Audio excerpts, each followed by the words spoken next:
Hey guys, how's it going? This is Richard Beck with Beck Tools, and we're back again, and we're going to run this same exact test I ran in the last video, except for we have upgrades. So I got rid of the flexible couplers and went to solid couplers.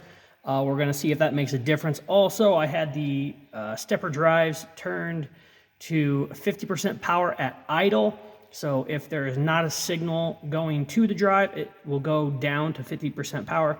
So the combination of these two changes should give me more rigidity. The only other thing I could do after this is tighten the drive belt for the spindle. There's a chance that could also help with the surface finish, but this program is a little bit too aggressive.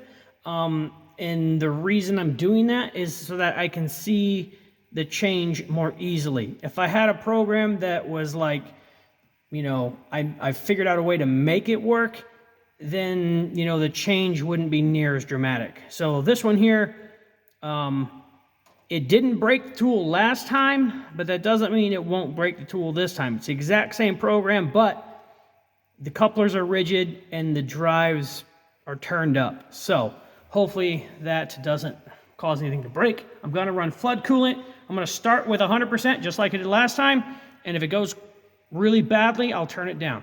So let's let her rip. All right, so here goes nothing. I'm going to step behind the door here so I don't catch any shrapnel in case the tool breaks.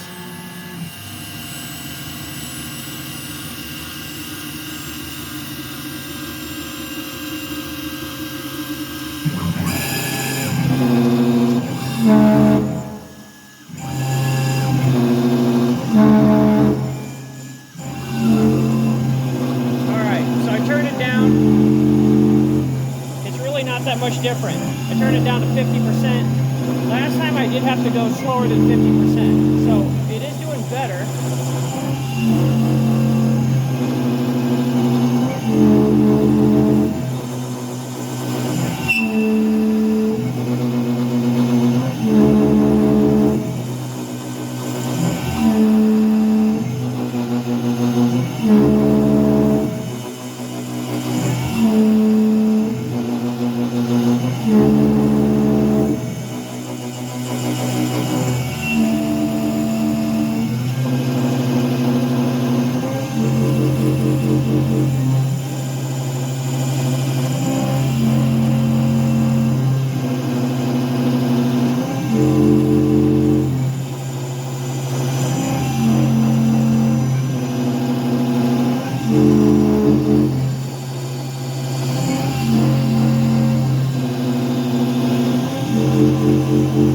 Alright, so it looks like about 45 inches a minute is where this will run decently.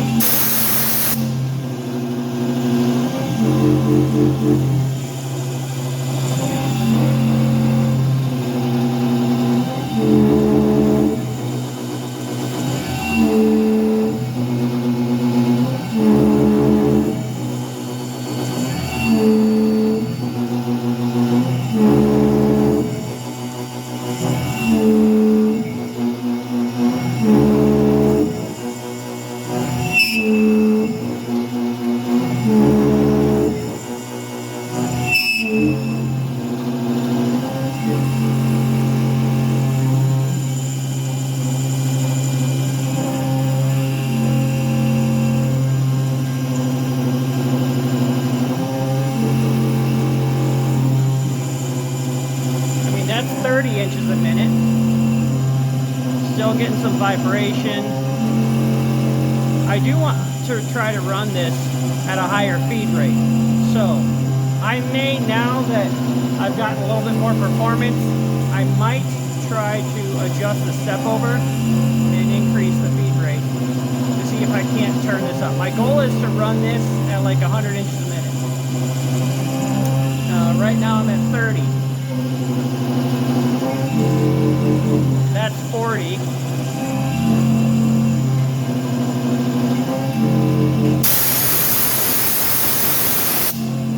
Now the surface finish Definitely looks better than last time. So I think the next time I run this, I'm going to keep the same program because I still want to test the belt tension on the spindle. After I test that, see what kind of difference that makes, then I'll start tweaking the program. But right now, I want to keep the program the same so I can see what kind of effects these changes are having.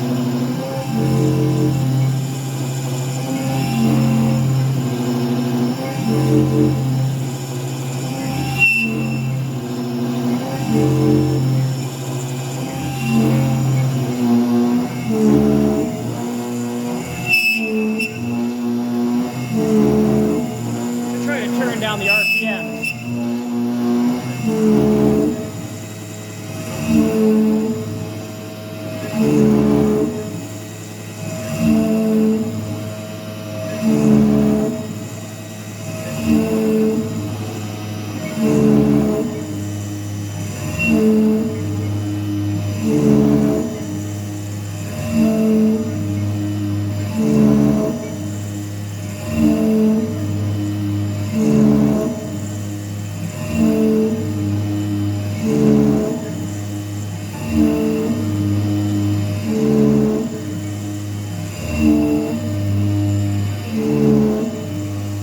Down to 6,000 RPMs.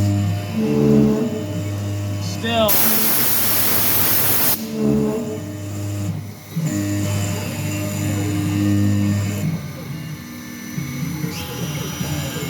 So this is, for this I'll go 100%. This is just doing the top.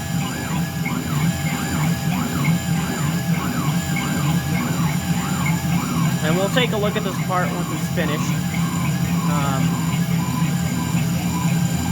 And then I'll go back down to 50% for this finishing pass. Because I did that last time as well.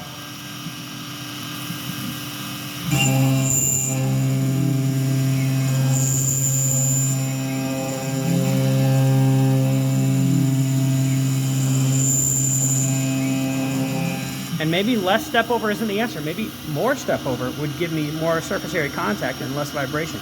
Anyway, let's pull this part out and see how it looks, guys.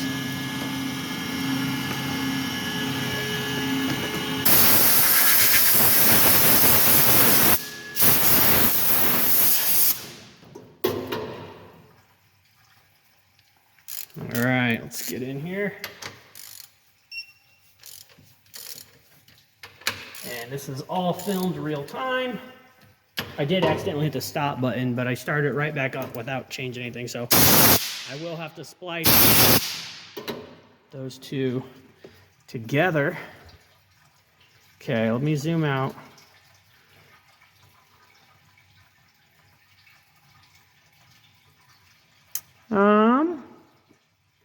That's pretty good. This tool might be dulling a little bit. I mean, I'm kind of abusing it.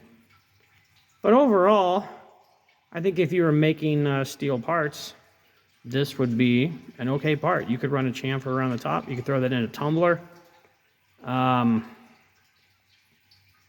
So far, so good. So I think there's still more improvement that could be made, and I'm going to do that by tightening up the belt that's driving the spindle. And that's basically about the last thing I could do outside of putting different rails. These are the type of linear rails these are have the ball bearings in. You can buy linear rails that have rollers instead of balls. Those are substantially more rigid. I don't know if that even matters though, because there's so many other things. I don't know that the linear rails are the weakest link that causes that. It's probably just the mass, the amount of that. So anyways, thanks for watching, guys. If you have any questions, leave them in the comment section below. I always answer the comments below. Also, if you like this video, give me a thumbs up. It's the best thing that you can do to support this channel. And subscribe if you want to see the progress and the evolution of this machine. And because that's what I'm going to be doing. So see you next time.